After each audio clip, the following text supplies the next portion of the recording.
Jim Djunga, bonjour à tous mes frères et à tous les amis congolais. Voilà, je reviens vers vous toujours pour échanger et apporter des informations positives sur ce qui se passe chez nous. Il y a une forfaiture qui se passe au Congo parce que, comme vous le savez, toutes les institutions congolaises sont dans l'illégalité. Faut-il que nous tombions tous dans l'illégalité pour que ce pays-là fonctionne? Il y a comme une schizophrénie qui règne dans ce pays-là. On essaie de nous imposer ce qui n'est pas normal.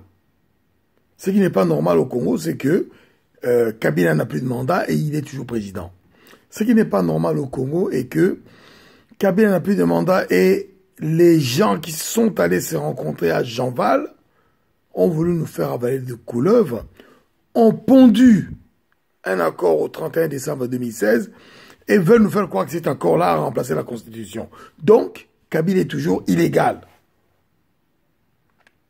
Pourrons-nous dire que toute personne qui s'appuierait de manière malhonnête, comme nous le voyons,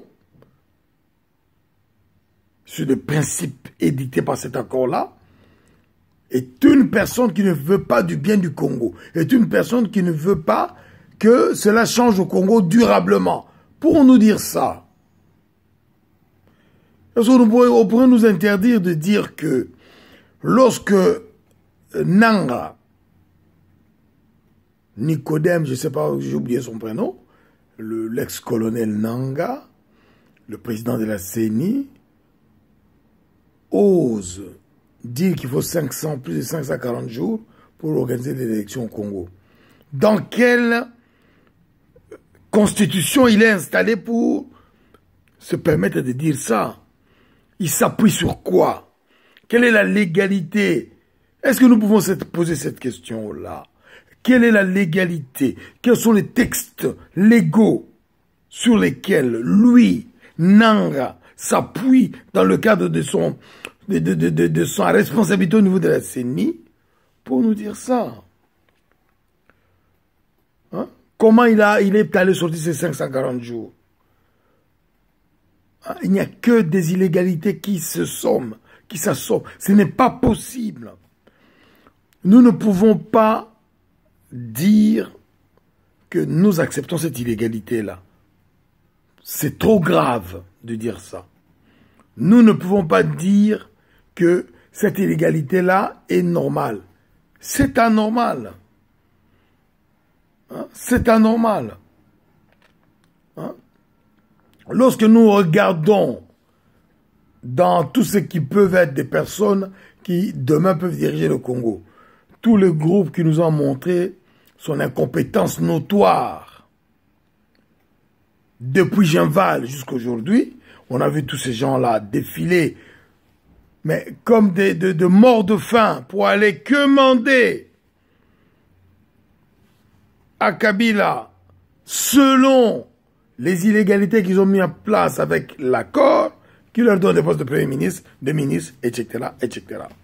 Coordonnateur, je ne sais pas quoi, et que ferons-nous de ces gens-là? Comment est-ce que nous avons le droit de poser la question sur ce que sont les valeurs portées par ces gens-là? Hein? Le G7, le mouvement citoyen, le Fonds citoyen, pardon, le mouvement démocratique, hein? Tous ces gens-là. Est-ce que nous pouvons nous poser la question de ce qu'ils sont profondément? Est-ce que lorsque nous disons que ces gens n'aiment pas le peuple congolais et que la seule chose qui compte, c'est leur poche, est-ce que nous nous trompons? Est-ce que nous nous trompons? Nous ne nous trompons pas. Nous disons la simple vérité.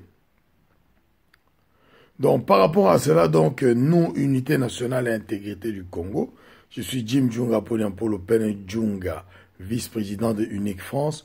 Nous condamnons fermement ce type de décisions qui sont prises par la CENI sous l'influence de Kabila Kagame pour essayer de avaliser des glissements qu'ils proposeraient eux-mêmes à Kabila. Hein? la classe politique qui est au Congo est une classe politique médiocre, comme l'a dit la SEMCO. Cette classe politique s'est fourvoyée. Je ne vois pas comment est-ce que la classe politique réelle du Congo qui est dans la diaspora va coopérer avec ces gens-là. Comment? Faudrait-il encore qu'on sache les missions qu'ils avaient pour aller s'investir? Mais même s'ils avaient eu une mission, ils ont un tel investissement pourri dans ce système Kabila que je ne sais pas. J'essaie de voir s'il y a des positivités dans ce qu'ils ont fait. Non. Donc nous condamnons fermement la décision de la CENI qui est injustifiable, nu du point de vue